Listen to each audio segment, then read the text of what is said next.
donations to social services because she doesn't want her younger sister to go through what they did to her. Liz, she was 7 years old when she was cut. Bloody hell. I know. Molly had to shoot the interview, so you can't see her face, and we've changed her name, of course. This was making me uneasy. Ours is a morning show, and we have to be careful about the content we put out. And who will Ledley talk to about it? We've booked the officer from the Foreign Office who runs the FGM unit. That's a good call. Are you sure Ledley is okay with this? Molly briefed him at length on Friday. Well, huge thanks, Simon, for all you've done. Let's both sit in the gallery tomorrow and we can go to the morning meeting together. It's good to have you back. I unlocked the French doors and stepped into our garden. Dead blooms and leaves had accumulated, and it needed a good sweep. I have a tiny shed in the corner, and I rummaged out the garden broom. My beloved hollyhocks needed water too. I filled the watering can and gave them a good soaking. Their large, pale pink and yellow blooms rested against the warmth of the back wall. There is something satisfying about watering plants. The hollyhocks are too big, really, for our small patch, but I love them so much, and looking at them lifts my spirits.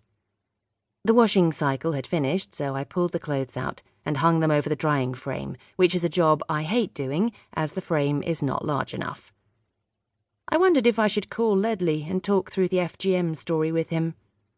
It is not the easiest subject for a male presenter to deal with, but I had left Simon in charge, and I trusted him. The cat flap clattered, and Mr. Crooks emerged, blinking into the sitting room. When he saw me, he let out an outraged yowl. "Flo, Mr. Crooks is back, and he's got the hump," I called out. Flo came out of her room.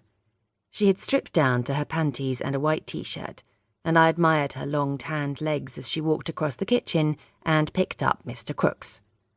My rosebud was turning into a rose.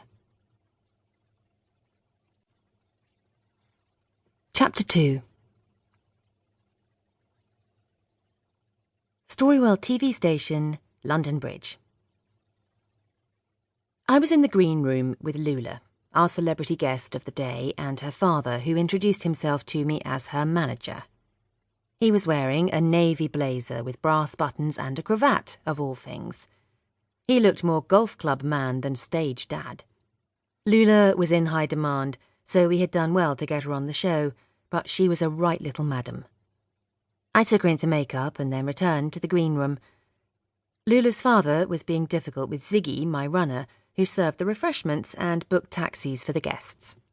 He was complaining about not being allowed to accompany his daughter into makeup. I explained that it was a small salon and we liked guests to have a moment to compose themselves before they went on air, and would he like another coffee? I was being polite and gritting my teeth. I recognised the type. A doting father who had sent his daughter to stage school and had entered her into the TV talent competition which she had won. His daughter's moment of fame had come, and he was grabbing it with both hands. I returned to makeup. Lula was giving Ellen, our makeup woman, a hard time. "I hate all that foundation. God, I look like a Barbie doll now." "I can tone it down," Ellen said calmly. I watched as Ellen reached for a sponge and started to wipe Lula's face. Lula snatched the sponge from Ellen, and I felt like slapping her.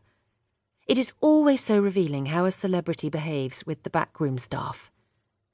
Her rise to celebrity had been meteoric.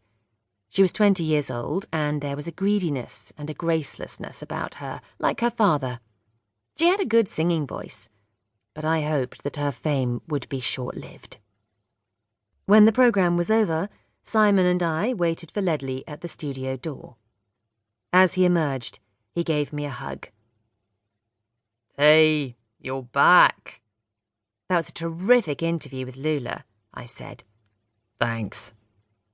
Predictably, Lula had changed her manner once seated on the sofa next to Ledley with the cameras running. She had giggled and flirted and had been charm itself. Ledley and I walked up the stairs together, and I was struck again how he looks so much smarter these days. When he became the main anchor in May, the deal...